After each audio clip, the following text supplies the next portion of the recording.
नमस्कार विद्यार्थियों, मैं Suresh Kumar two professors academy में आप सभी का स्वागत करता हूं। जैसा कि हम लोगों ने कल जो कक्षा ली थी, उस कक्षा में हिंदी साहित्य के इतिहास का ओवरव्यू दिया था। मतलब हम लोग आज से यह बात करने की बात कही थी कि हम इतिहास को स्टार्टिंग करेंगे, यानी इतिहास जो हमारा है उसको प्रारंभ कर देंगे। तो आपको पता है कि यह जो सीरीज है वह कौन सी सीरीज है? फास्ट रिवीजन इन टीजीटी पीजीटी के लिए। तो टीजीटी पीजीटी का अगर हिंदी साहित्य का इतिहास हमें पढ़ना है तो हमें ज़्यादा विशेष करके विचारात्मक प्रश्न नहीं पढ़ने होते हैं, हमें तथ्यों पर आधारित प्रश्न पढ़ने होते हैं, कंटेंट पे ध्यान देना होता है। तो आइए उसी की कड़ी में हम प्रारंभ करते हैं आज की कक्षा। तो आप लोगों से एक निवेदन है कि आप लोग इस टू प्रोफेसर्स एकेडमी को या इसके परिवार को बढ़ाने में थोड़ी सी अगर मदद करेंगे तो इससे क्या होगा कि हमारा भी मोटिवेशन या हमारा साथ जो टीम है उसको भी मोटिवेशन मिलेगा। तो आपको लगातार वीडियो प्राप्त होते रहेंगे। हम यह जो सीरीज लेकर आए हैं फास्ट रिवीजन टीजीटी पीजीटी के लिए, वह बिल्कुल निःशुल्क है और मेरा पूरा प्रयास रहेगा कि मैं आपका जो है टीजीटी पीजीटी का रिवाइज पूरा पाठ्यक्रम करा दूं। तो आइए हम लोग स्टार्ट करते हैं। तो हिंदी साहित्य का अगर हमें इतिहास पढ़ना है तो हिंदी साहित्य का इतिहास पढ़ रहे हैं तो उसके पहले हम थोड़ी सी इतिहास की चर्चा करते हैं, फिर हिंदी साहित्य के इतिहास की बात करते हैं।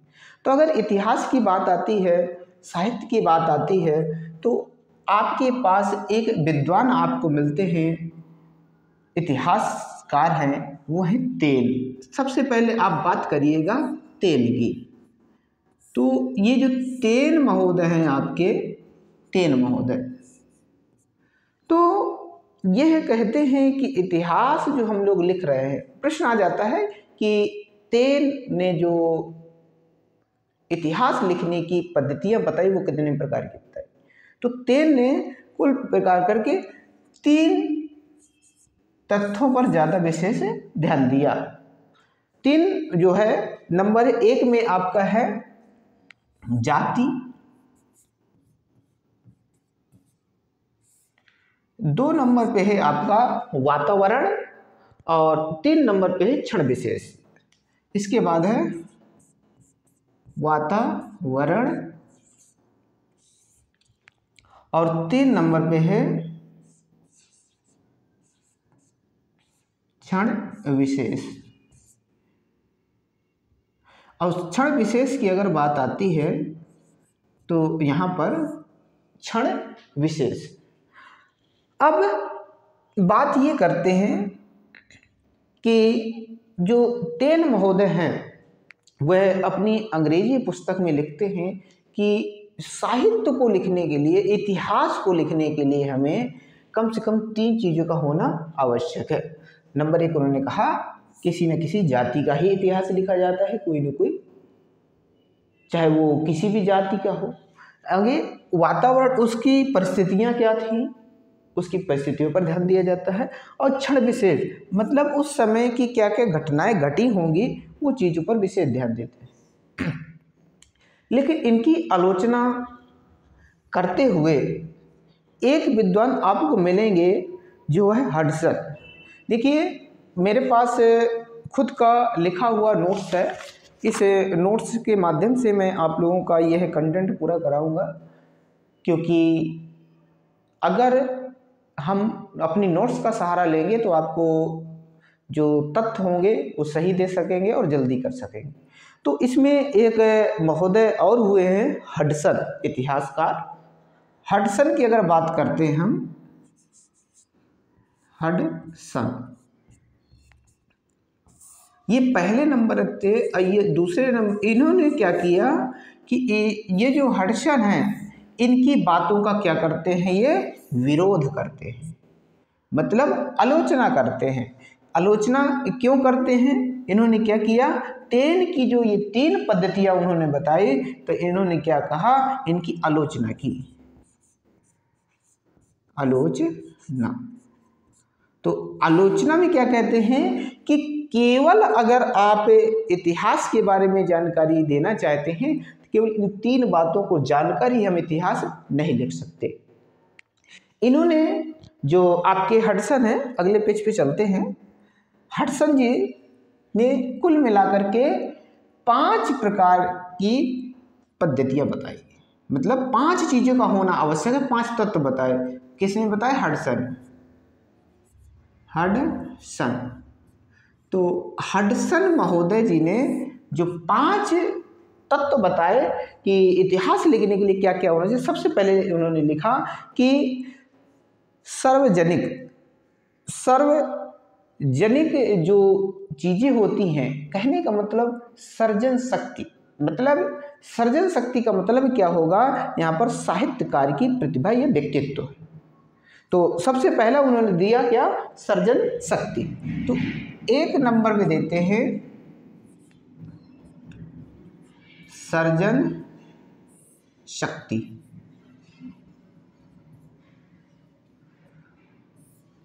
दूसरा है इनका, सृजन शक्ति के बाद कहते हैं कि 2 नंबर पे परंपरा, परंपरा की बात करते हैं। 3 नंबर पे कहते हैं कि इसके बाद वातावरण,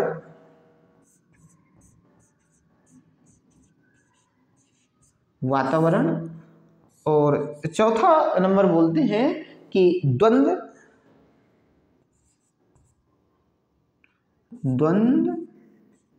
यानी द्वंद्व की बात करते हैं। इसके बाद 5वां है संतुलन।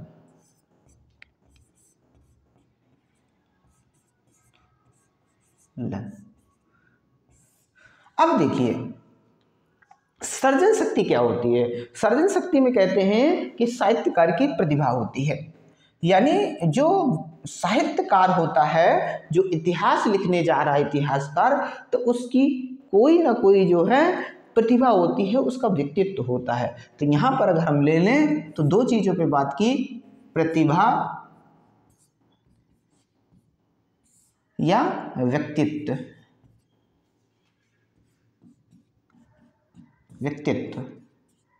यानी प्रतिभा और व्यक्तित्व की बात की।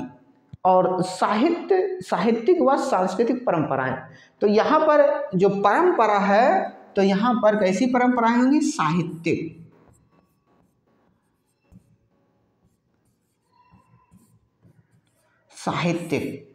यानी साहित्यिक परंपराएं, या इसी के अंदर आप सांस्कृतिक भी लिख सकते हैं,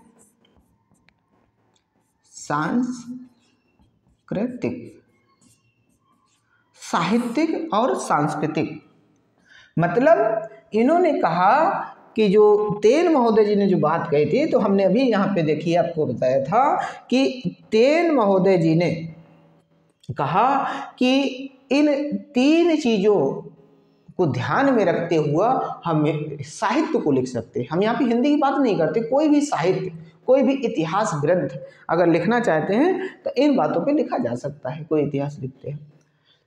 तो इन्होंने कितनी तत्वों को माना, तो जाति, वातावरण और क्षण विशेष पूछ लिया जाता है यहाँ पे प्रश्न टीजीटी पीजीटी में कि तेन महोदय के अनुसार इनमें से कौन सा विकल्प सही नहीं है, जिसमें जाति, वातावरण और क्षण, और एक उसमें से दे दिया जाएगा कि जैसे मैंने पीछे बताया सृजन शक्ति, यानी एक हडसन की बात कहती जाएगी तो हडसन वाली बात गलत हो जाएगी। लेकिन जब हडसन के अनुसार बात आती है तो फिर आप लोगों के तीनों बातें अलग होंगी और वहां की बात अलग होगी। तो हडसन जी ने जो आलोचना की, तो इस आलोचना की बात मैंने आपको बताई कि उन्होंने क्या आलोचना की, उन्होंने कहा कि नहीं, ये इन्होंने कितनी मानी, कुल मिला के 5 मानी।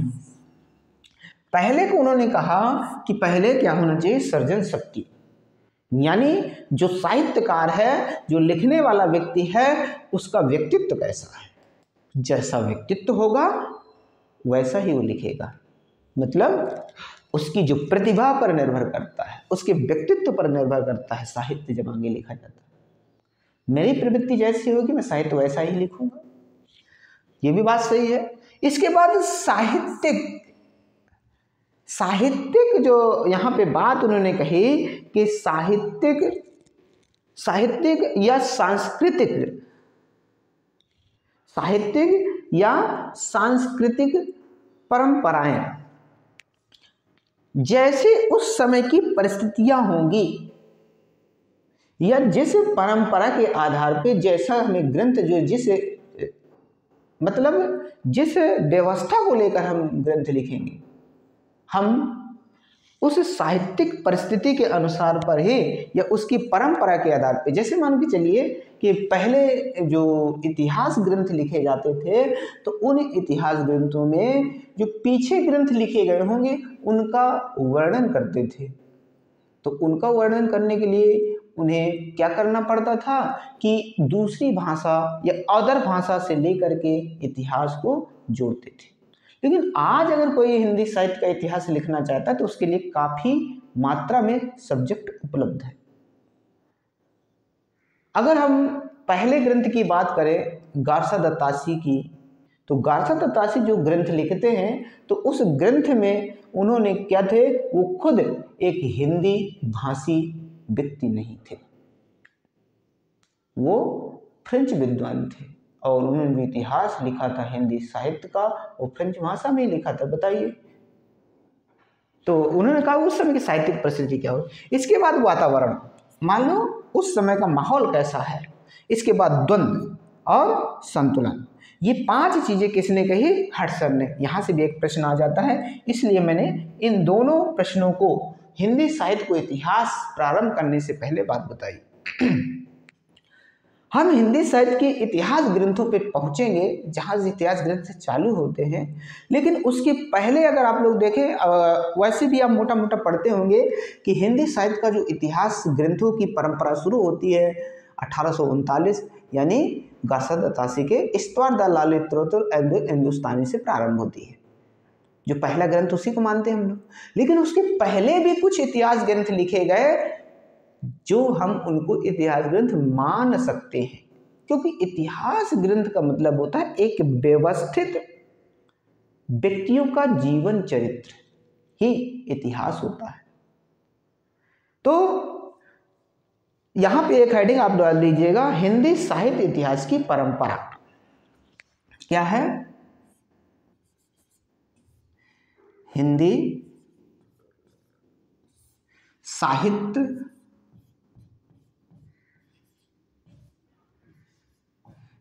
साहित्य इतिहास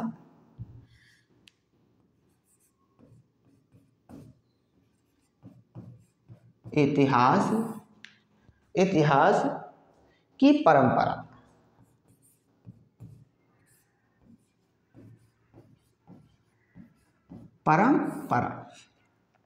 अब यहां पर अगर हम बात करते हैं इस हेडिंग की, तो आप इसमें विशेष ध्यान दीजिएगा। यह परंपरा कब से शुरू होती है। हमारे हिंदी साहित्य में गारसा दत्तासी से ही जो है परंपरा शुरू नहीं होती। इसके पहले अगर हम देखें तो 84 वैष्णव की वार्ता जो गोकुल नाथ जी की रचना थी, और वो कब लिखते हैं, 1625 विक्रमी संवत में लिखते हैं। यानी कौन सी, 84 वैष्णवन की वार्ता। नंबर 1 पुस्तक हम आपको बताते हैं, 84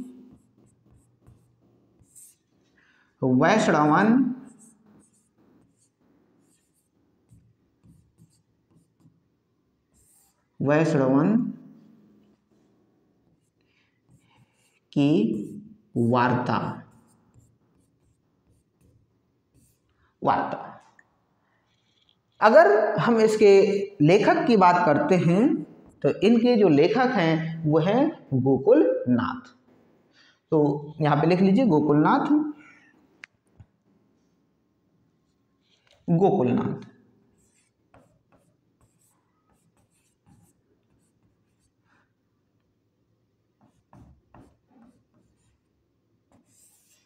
गोकुलनाथ। और अगर समय लिखना चाहते हैं तो ये 1625 की बात है। 1625। एक मिनट। 1625। ये विक्रमी संवत में है, ये भी याद रखिएगा, ईस्वी नहीं है, विक्रमी संवत। तो इसको हम इतिहास ग्रंथ क्यों मानते हैं? क्योंकि यहां पर क्या किया था, ये जो गोकुलनाथ है, तो सबसे पहले अगर आप देखें तो वल्लभाचार्य हुए, पुष्टि मार्ग संप्रदाय को चालू करने वाले। उनके जो शिष्य थे उनकी संख्या जो है 84 मानी गई। तो उनके जो शिष्यों का वर्णन गोकुलनाथ ने किया, तो ये वल्लभाचार्य के शिष्यों का जीवन चरित्र लिखा गया। इसलिए जब इसमें भी जीवन परिचय लिखा गया, जीवन चरित्र लिखा गया है, तो इतिहास माना जा सकता है। लेकिन यहां पर यह नहीं ध्यान दिया गया कि जो इतिहास की पद्धतियां होती हैं, ये इतिहास लिखने का जो तरीका होता है उसको नहीं अपनाया गया। लेकिन अध्ययन तो है, जीवन परिचय मिलता है उनको। इसके बाद एक दूसरी रचना आती है इन्हीं गोकुलनाथ जी की। दूसरी रचना है 252 वैष्णवन की वार्ता। 252 वैष्णवन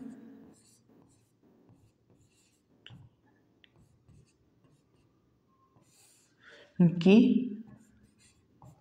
वार्ता। 252 वैष्णवन की वार्ता, ये भी किसकी रचना है? गोकुलनाथ की। कौन? नाथ।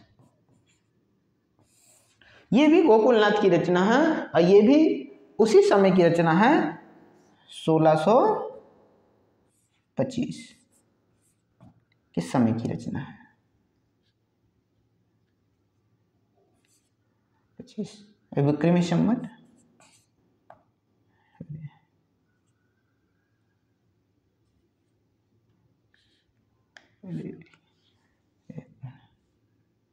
विक्रमी संवत।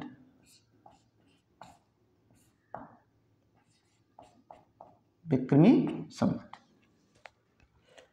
अब जब यह रचना लिख दी गई थी पहले, तो फिर इस रचना को लिखने का क्या मतलब था? गोकुलनाथ जी ने जो पहली रचना लिखी थी 84 वैष्णवन की वार्ता, तो उसमें वल्लभाचार्य के शिष्यों का वर्णन था और उनके जो शिष्य थे वो थे आपके उनके पुत्र थे विट्ठलनाथ। और विट्ठलनाथ के जो शिष्य थे उनका जो वर्णन लिखा वो 252 वैष्णवन की वार्ता में गोकुलनाथ ने लिखा। ये गोकुलनाथ खुद विट्ठलनाथ के पुत्र हैं, यानी यह वल्लभाचार्य के पुत्र विट्ठलनाथ और विट्ठलनाथ के पुत्र आते हैं गोकुलनाथ। तो ये जो परंपरा लिखी इन ग्रंथों में, तो ये भी एक इतिहास ग्रंथ माने जाते हैं। कभी कभी इनसे भी रचनाएं पूछ ली जाती है कि किसकी रचना, केवल सीधी सीधी पूछ, 200 वैष्णव वार्ता की है किसकी है, 252 वैष्णव की वार्ता किसकी है, 84 वैष्णव की वार्ता किसकी है, इसका समय क्या था, तो समय भी हमने आपको दे दिया। इसके आगे अगर चलते हैं तो एक रचना और आपको मिलती है, आइए आगे देख लेते हैं। अगले पेज में एक और रचना आपको मिलेगी, भक्तमाल। भक्तमाल।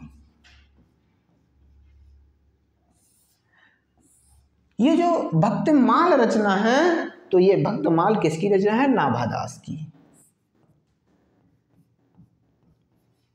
नाभादास।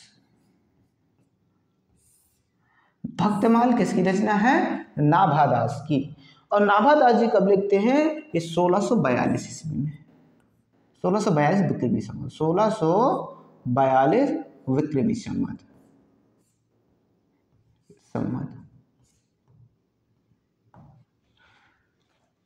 अब यहां पर क्या बात होती है भक्तमाल में?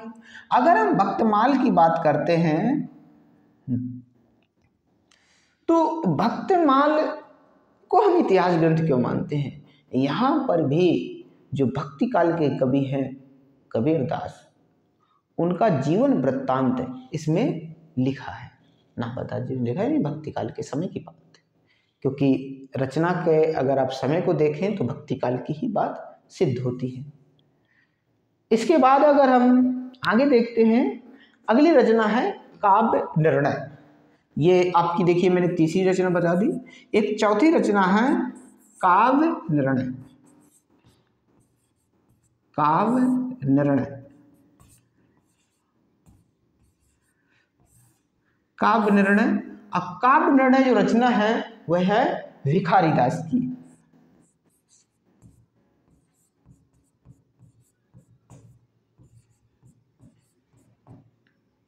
भिखारीदास की। एक पांचवी रचना भी आप इतिहास ग्रंथ के रूप में हम लोग देखते हैं, स्रोत के रूप में कि हम लोग कहाँ कहाँ से डेटा लेते हैं। इसके बाद भक्त नामावली ध्रुवदास की। भक्त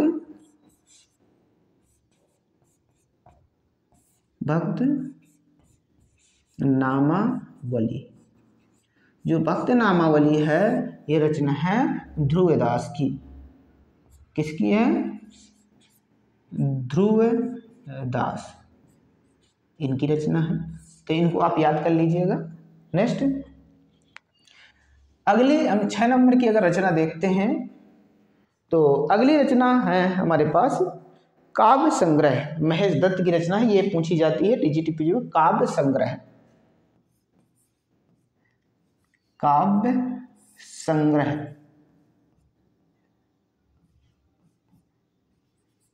महेश दत्त की है रचना ये। महेश दत्त, महेश दत्त की रचना। अब देखिए काव्य निर्णय और काव्य संग्रह दोनों अलग अलग है। काव्य संग्रह में भी काव्य को संग्रहित किया गया था। इसके बाद अगर हम एक रचना और आपको बताते हैं जो इतिहास ग्रंथ के रूप में आज उपलब्ध है, वो है श्री गुरु ग्रंथ साहिब। श्री गुरु ग्रंथ साहिब।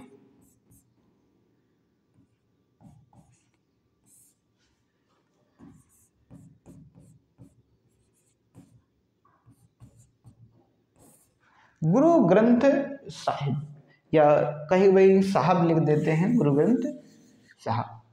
तो गुरु ग्रंथ साहब के नाम से यहाँ पर लिखी हुई है हमारे पास, तो हम लिख रहे हैं साहब। कहीं कहीं साहिब लिखते हैं तो उसको भी। ये किसकी है? ये आपकी जो रचना है गुरु अर्जुन देव की है। गुरु अर्जुन देव, गुरु अर्जुन देव की रचना है। तो हमने देखिए यहाँ पर आपको मुख्य रूप से इतिहास ग्रंथ पढ़ने से पहले इन पुस्तकों की बात क्यों की, कारण क्या था, इसकी अगर कोई अब पूछे, सन अगर पूछे तो मैं सन बता सकता हूँ। ये 1661 की बात है, 61 विक्रमी संवत, विक्रमी संवत। अगर समय पूछे तो भी आप बता सकते हैं। तो इसके बाद हम जब आगे चलेंगे तो अब हम धीरे धीरे इतिहास की तरफ प्रवेश करेंगे। उससे पहले हम लोग एक बार रिवाइज कर लेते हैं। सबसे पहले हमने बताया था कि इतिहास ग्रंथ की जो पद्धतियाँ के अंतर्गत जो तेन महोदय आते हैं, तो उन्होंने जो तत्वों को दिया तो 3 तत्व को मानते हैं। उनके 3 तत्व कौन कौन से हैं? पहले नंबर पे उन्होंने देते हैं जाति, दूसरे नंबर पर जो है वो देते हैं वातावरण, और 3 नंबर पर बताते हैं क्षण विशेष। लेकिन इनकी बातों की आलोचना करते हुए हडसन महोदय कहते हैं कि नहीं नहीं, 3 ही नहीं होती काफ़ी, इसके लिए हमें कम से कम 5 तत्वों को लेना चाहिए। 5 कौन कौन सी चीज़ें होनी चाहिए? सबसे पहले सर्जन शक्ति, यानी जो साहित्यकार है, जो लिखने वाला व्यक्ति है, उसकी प्रतिभा क्या है, उसका व्यक्तित्व क्या है, उस पर निर्भर करता है साहित्य। इसके बाद परंपरा पर ध्यान देते हैं कि परंपरा की साहित्यिक परिस्थितियाँ उस समय की क्या थी, कैसी परंपरा थी, साहित्य लिखा कैसे जाता था, और सांस्कृतिक उस समय के जो सांस्कृतिक कारण हैं वो कैसे हैं, तो इन पर भी विशेष ध्यान देते हुए उन्होंने बात कही। इसके बाद वातावरण भी उन्होंने कहा, और द्वंद्व की बात आई, और संतुलन, कि एकाग्रता होनी चाहिए किसी चीज़ को लिखने के लिए, सारी चीज़ों को हम लेकर चलना चाहिए, किसी चीज़ को छोड़ना नहीं चाहिए। कुछ अच्छी चीज़ें हैं, कुछ बुरी चीज़ें हैं, लेकिन साहित्य में दोनों का समावेश करना चाहिए। ऐसा नहीं कि अच्छी अच्छी चीज़ें हमने साहित्य में लिख दी और कुछ बुरी चीज़ों को छोड़ दिया, तो साहित्य यहाँ पर क्या हो जाता है, दोषी हो जाता है। क्योंकि साहित्य एक ऐसी व्यवस्था है, ये ऐसा काव्य माना जाता है, ये ऐसी रचना मानी जाती है जो सबके हित की बात करता है। आइए आगे बात करते हैं।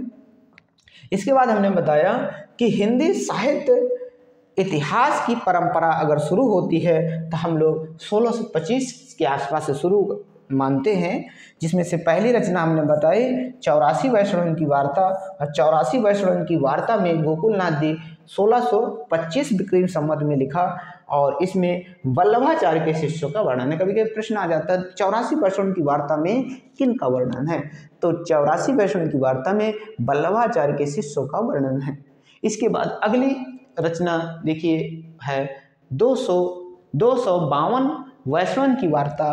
तो इसमें क्या है, जो 252 वैष्णव की वार्ता है, तो इसमें विट्ठल नाथ के जो शिष्य थे उनका जीवन चरित्र लिखा गया है। इसके बाद अगर हम अगली रचना देखें तो भक्तमाल है। अब भक्तमाल किसकी रचना है, नाभादास जी की। कब लिखी गई, 1642 ईस्वी विक्रमी संवत में। और यहाँ पर कबीर का जीवन चरित्र वर्णन है इसमें। इसके बाद काव्य निर्णय आती है, भिखारीदास की रचना है, इसको आपको याद रखना है किसकी रचना है। अब भक्त नामावली ध्रुवदास की रचना है। आइए अब हम चलते हैं इतिहास ग्रंथों की तरफ। तो सबसे पहले जो इतिहासकार आपके पास है वो कौन है, गारसा द तासी। गारसा यानी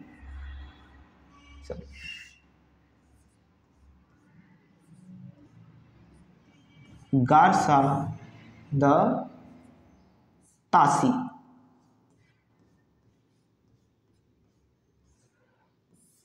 ये हैं आपके पहले इतिहासकार, गारसा द तासी। तो गारसा द तासी की अगर हम बात करते हैं तो गारसा द तासी ने सबसे पहले हिंदी साहित्य का इतिहास ग्रंथ लिखा। लेकिन क्या हिंदी भाषा में लिखा? नहीं। ये दुर्भाग्य की बात है कि हमारी हिंदी में इतने बड़े बड़े विद्वान हुए, संस्कृत में इतने बड़े बड़े विद्वान हुए, लेकिन हमारे साहित्य का जो इतिहास लिखने वाला व्यक्ति है वो फ्रांस का है, जो फ्रेंच भाषा में लिखता है। तो सबसे पहले हम इनकी अगर ग्रंथ की बात करें तो इनका ग्रंथ है इस्तवार द ला लिटरेच्योर हिंदुस्तानी। तो रचना देख लेते हैं। इनकी जो रचना है, रचना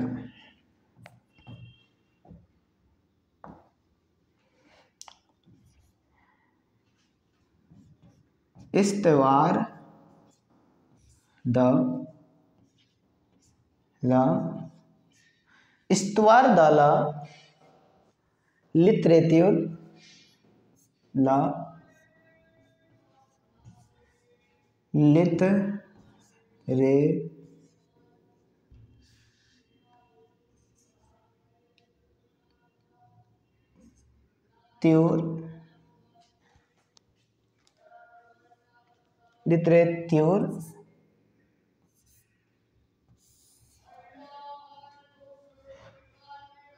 एंदुई हिंदुस्तानी, एंदुई यहाँ से लिख दे रहे हैं,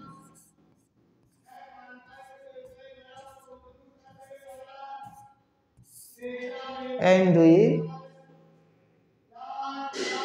हिंदुस्तानी,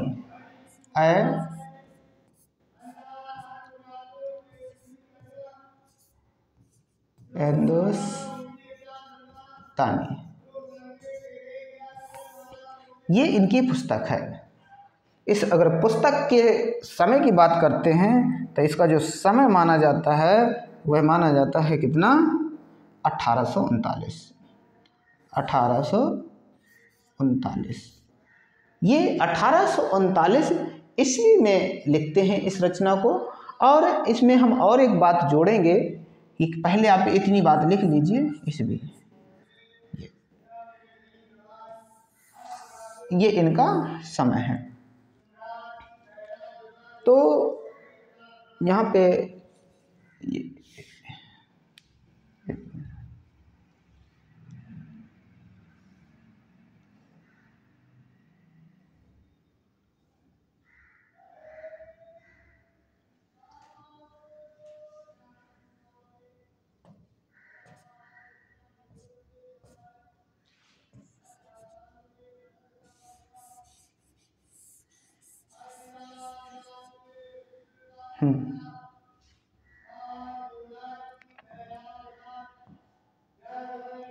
यहाँ पर जो रचना है इस्तवार,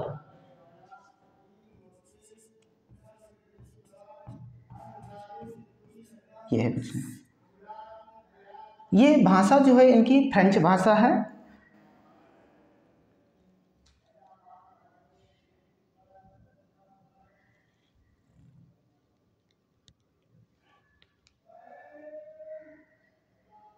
आप दिखाई दे रहे हैं।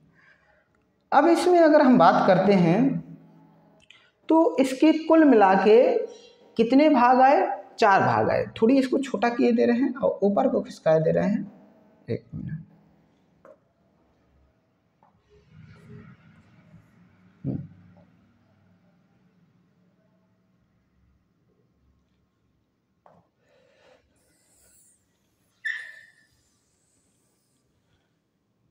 इसको थोड़ी ऊपर ले चलते हैं जिससे कि नीचे हम इसके तथ्य लिख सकें। यहाँ से एक प्रश्न आपका आता है कि पहली बात, ये पुस्तक किसकी है और ये किस सन में आई। इसके 2 भाग हैं। इस रचना में कुल मिला के कितने भाग हैं, 2 भाग हैं।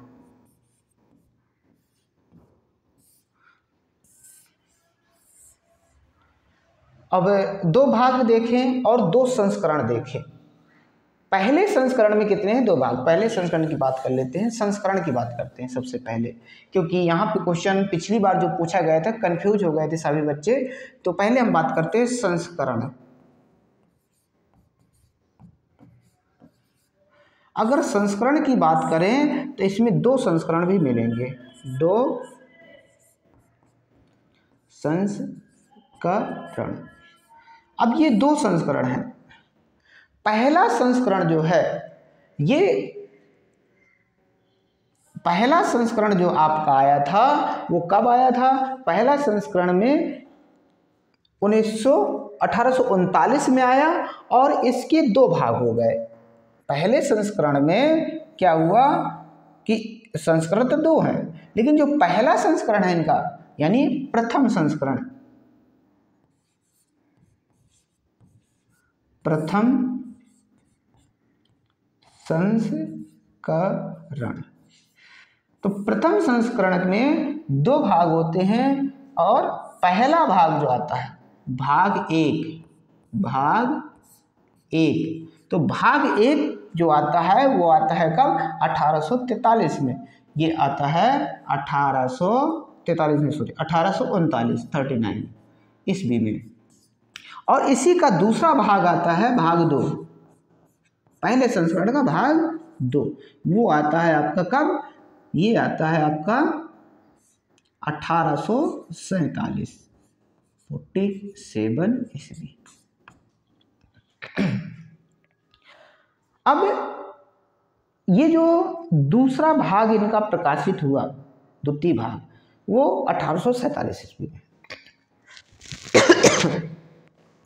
पिछली बार जो टीजीटी पीजीटी की परीक्षा हुई थी उसमें से एक प्रश्न आया था कि गार्सा दसासी का जो ग्रंथ है उसका दूसरा भाग कब आया।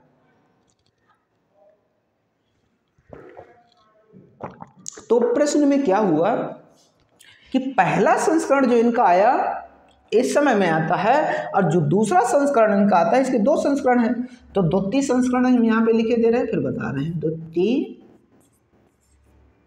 संस्करण।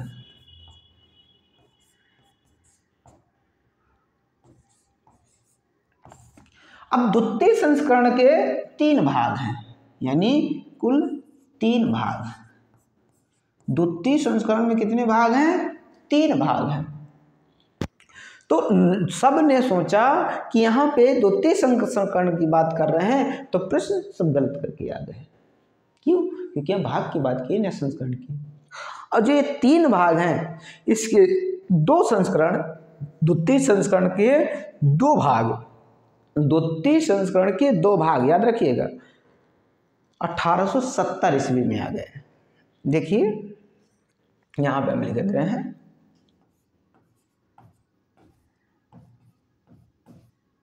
द्वितीय संस्करण।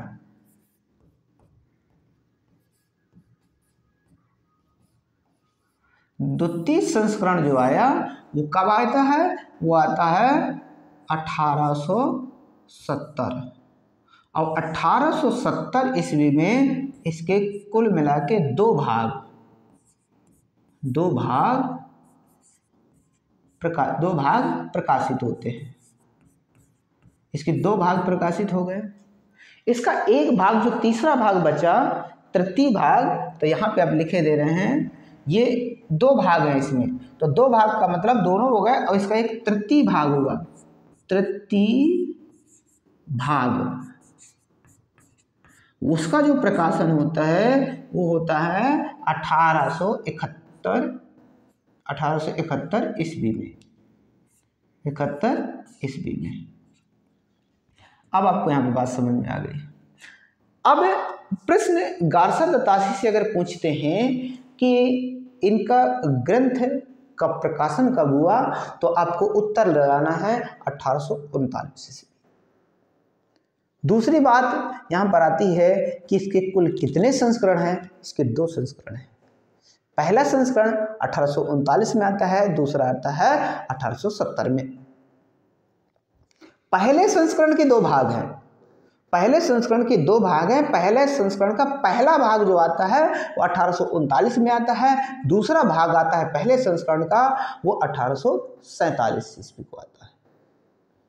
दूसरे संस्करण में 3 भाग हैं। दूसरे संस्करण में कुल 3 भाग हैं, और तीनों भाग जो हैं तो उसमें से पहले 2 भाग 1870 में आते हैं, और तृतीय भाग दूसरे संस्करण का वो आता है 1871 ईस्वी में।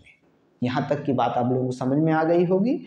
इसके बाद हम और आगे चलते हैं, तो बात ये करें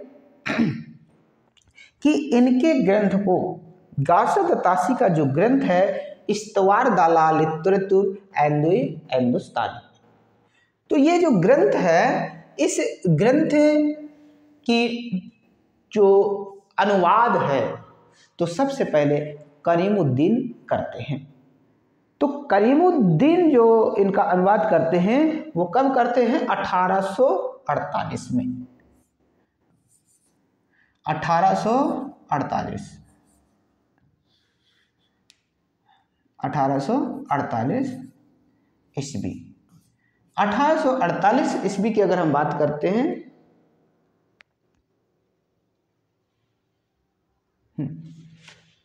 तो 1848 ईस्वी में इसका अनुवाद किसने किया? करीमुद्दीन।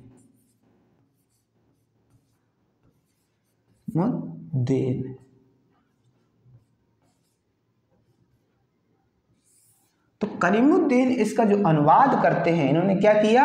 अनुवाद।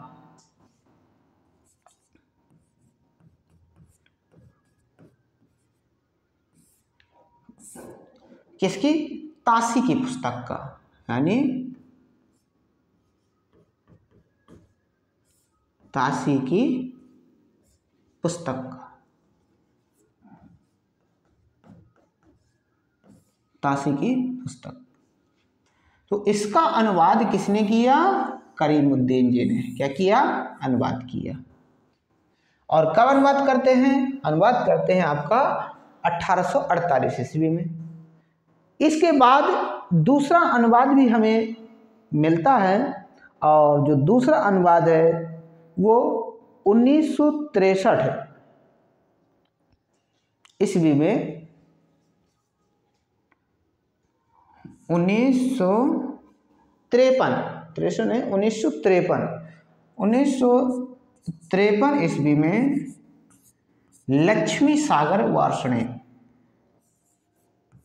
लक्ष्मी सागर,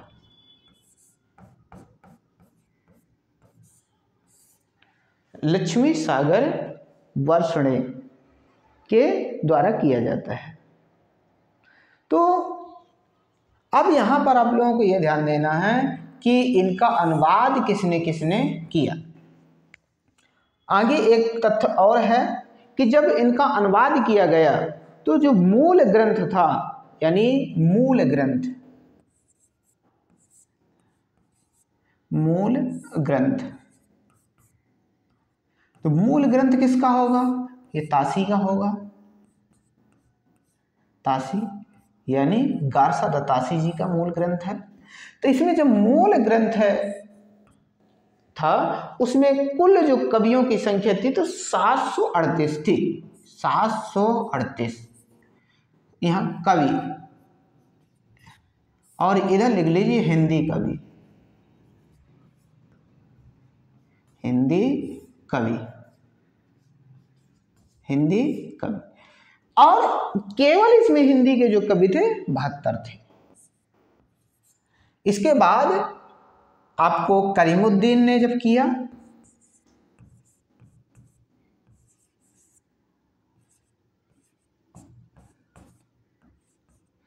करीमुद्दीन ने क्या किया, जब इन्होंने अनुवाद किया इसका, तो इसमें कुल कवि निकाले। कितने कवि निकाले? 1004 कवि। ये 1004 कवि निकालते हैं, और इसमें केवल हिंदी के जो कवि रखते हैं वो 60 कवि मानते हैं। इसके बाद जब लक्ष्मी सागर आते हैं,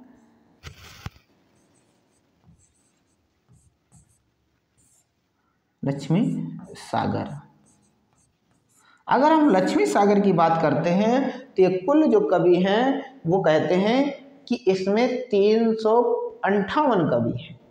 358 358, और इसमें से 220 कवि हिंदी के।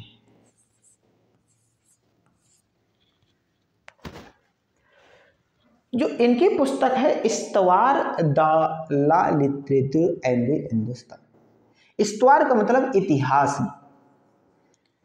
लिटरेचर का मतलब लिटरेचर यानी साहित्य, एंड यानी हिंदुओं के द्वारा बोली जाने वाली भाषा, जिसे हम हिंदी कहेंगे। हिंदुस्तानी मुसलमानों के द्वारा बोली जाने भाषा, यानी मिश्रित उर्दू। मतलब कि हिंदी के केवल कवि कितने रखे? 72, और इन्होंने कितना रखा? करीमुद्दीन ने जब किया तो 60, और जब लक्ष्मी सागर करते हैं तो कहते हैं 222। तो हम लोग इसको हिंदी साहित्य का इतिहास कैसे माने, यहाँ पर इसकी आलोचना होती है। इसमें एक प्रश्न और आता है कि इसके ये जो ग्रंथ लिखा गया था गारसा दत्तासी का, वो किस में लिखा गया था? किस पद्धति? वर्ण अनुक्रम में लिखा गया था। वर्ण अनुक्रम, या इसे वर्णानुक्रम भी कह सकते हैं। जो तासी का ग्रंथ था,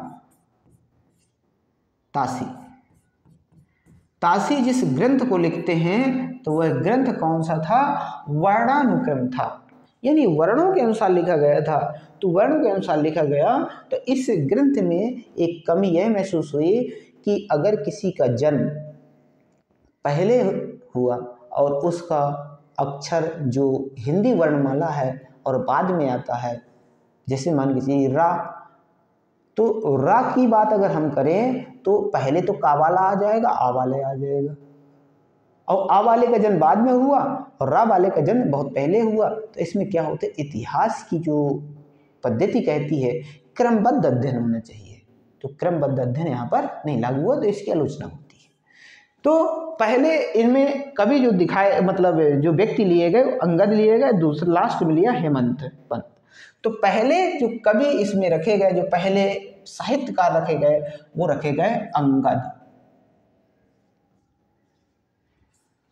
ये प्रथम है, प्रथम आपके इस ग्रंथ में। और जो अंत में है, अंत की अगर बात करें तो यहाँ हेमंत, हेमंत पंत,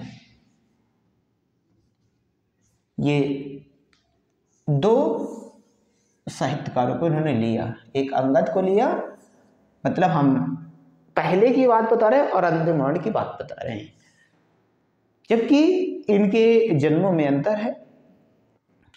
तो ये गारसा दत्तासी का मोटा मोटा ग्रंथ था।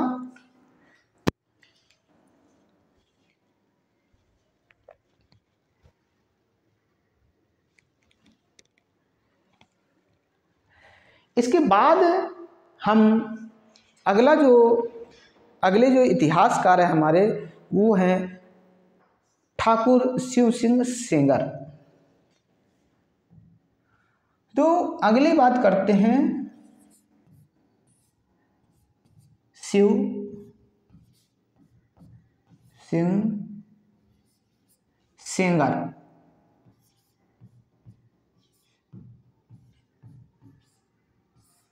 शिव सिंह सेंगर, ये अगले हमारे इतिहासकार मिलते हैं, शिव सिंह सेंगर। और इनकी जो रचना है वह है, रचना का आपको नाम है शिव सिंह सरोज। इनकी रचना है शिव सिंह सरोज, शिव सिंह सरोज, शिव सिंह सरोज। इसकी जो रचना करते हैं वो करते हैं कब, 1883 ईस्वी में, 1883 में। और इसका द्वितीय संस्करण, इसके पहले भी एक संस्करण इनका सर्वप्रथम आया था, तो वो आया था 1878 में। ये द्वितीय संस्करण है। अगर इसकी भी बात कर लें, द्वितीय संस्करण,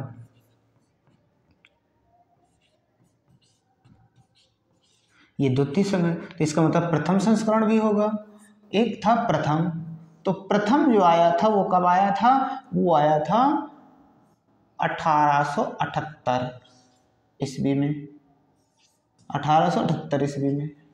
अब 1878 ईस्वी में आया, लेकिन क्या हुआ, यह प्रकाशित हुआ, परंतु अनेक कमियां त्रुटियां थी। ये प्रकाशित तो हुआ प्रथम, लेकिन इसमें काफ़ी कमियां थी, तो इसको हटा करके द्वितीय संस्करण जब लाया गया 1883 में, तो इसी समय को मूल समय वो लोग मान लेते हैं, प्रकाशित समय इसको मानते हैं। तो शिव सिंह सेंगर जो है वह हिंदी में ग्रंथ लेकर आते हैं, और हिंदी साहित्य का हिंदी में लिखा हुआ जो ग्रंथ है वो हम लोगों का शिव सिंह सेंगर जी से प्राप्त होता है। हम इनके ग्रंथ की और विस्तृत चर्चा कल करेंगे।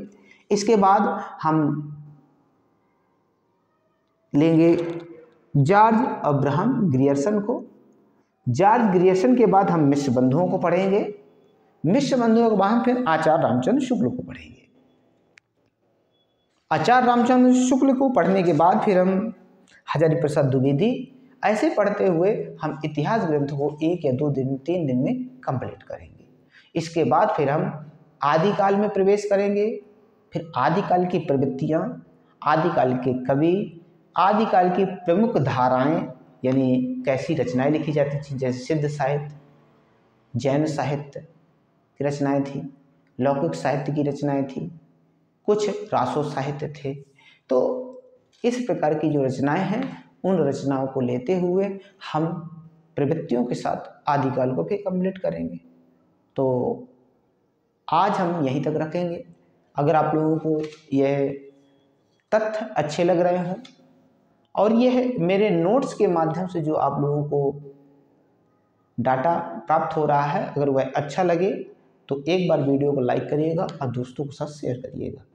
और डेली अगर आपको रिवाइज क्लास चाहिए, निःशुल्क है, तो एक बार चैनल को सब्सक्राइब कर लीजिए, जिससे कि आपके पास डेली जैसे हम वीडियो यहाँ से डालें तो आपको प्राप्त हो जाए। आज यहीं तक। अगला वीडियो लेकर हम उपस्थित होंगे शिव सिंह सेंगर की पुस्तक का डेटा और उसके आगे के इतिहास। तब तक के लिए नमस्कार, धन्यवाद।